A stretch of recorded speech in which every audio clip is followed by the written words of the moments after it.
हमको श्राद्ध पक्ष में हम जो ब्राह्मण को भोजन कराते हैं या हम किसी को भोजन कराते हैं तो वो हमारी जीवात्मा को क्या वो मिलता है?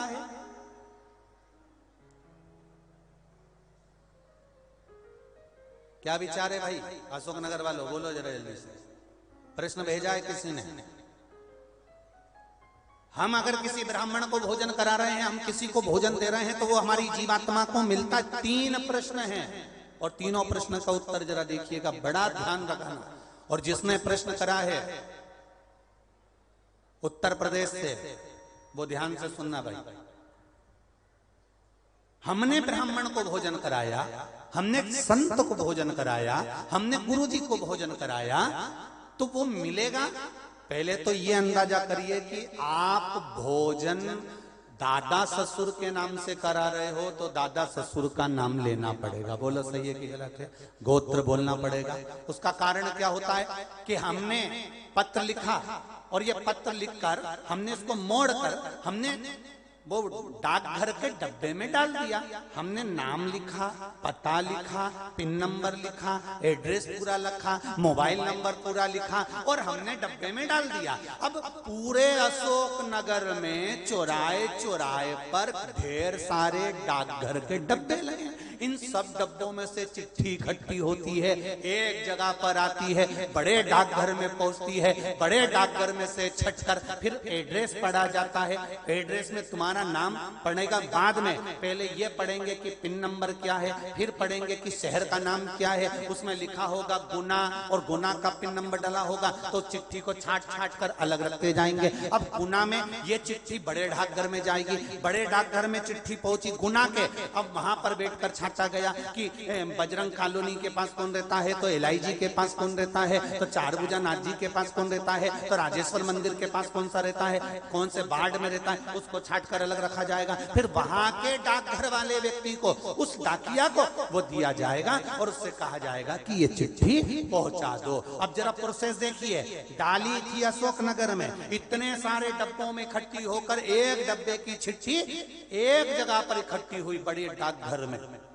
वहां से इकट्ठी होकर फिर दूसरे डाकघर में गई, वहां से फिर धीरे धीरे डिवाइड होती चली गई। उसी तरह तुम्हारी लिखी हुई डाकघर की चिट्ठी जब वहां तक मुंबई पूना तक जा रही है और सही जगह नाम और एड्रेस है तो सही जगह पहुंच रही है। उसी तरह अगर श्राद्ध पक्ष में तुमने ब्राह्मण को भोजन कराया है, नाम और गोत्र लेकर कराया है, तो वो उस तक पहुंचता ही है, ये निश्चित है, उस तक पहुंचे।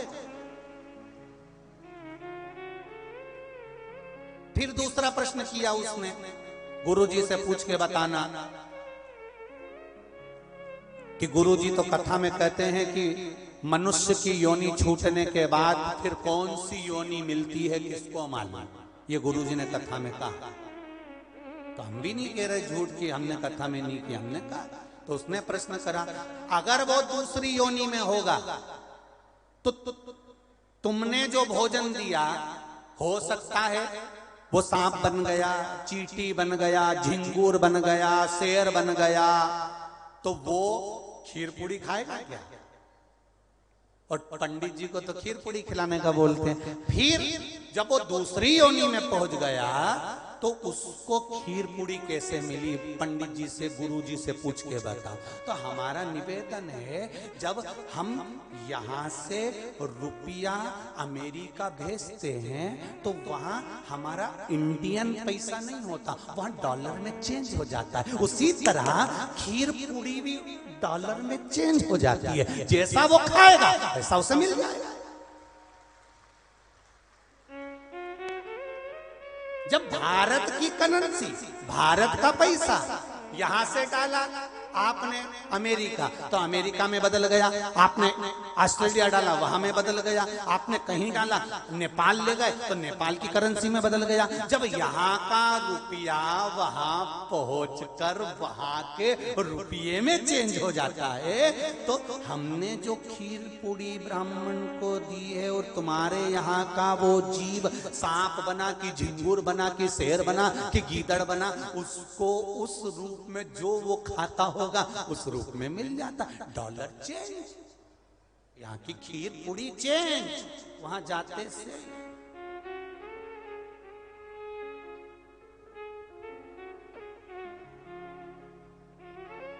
फिर तीसरा प्रश्न लिखा, अगर हमारे घर के पूर्वज शिव महापुराण की कथा सुन सुन के तर गए तो फिर हम श्राद्ध काय को करें?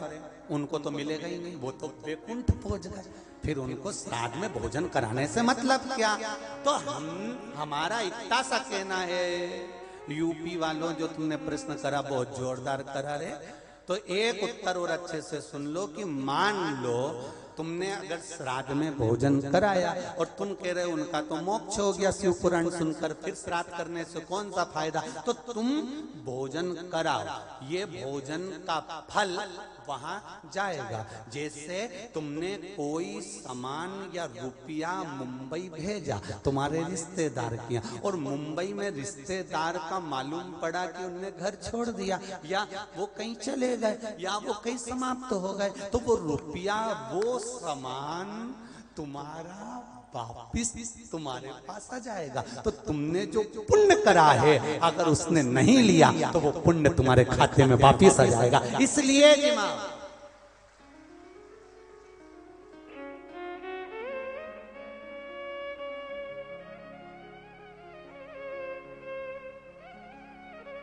पुण्य करो, सत्कर्म करो और कथा का स्मरण।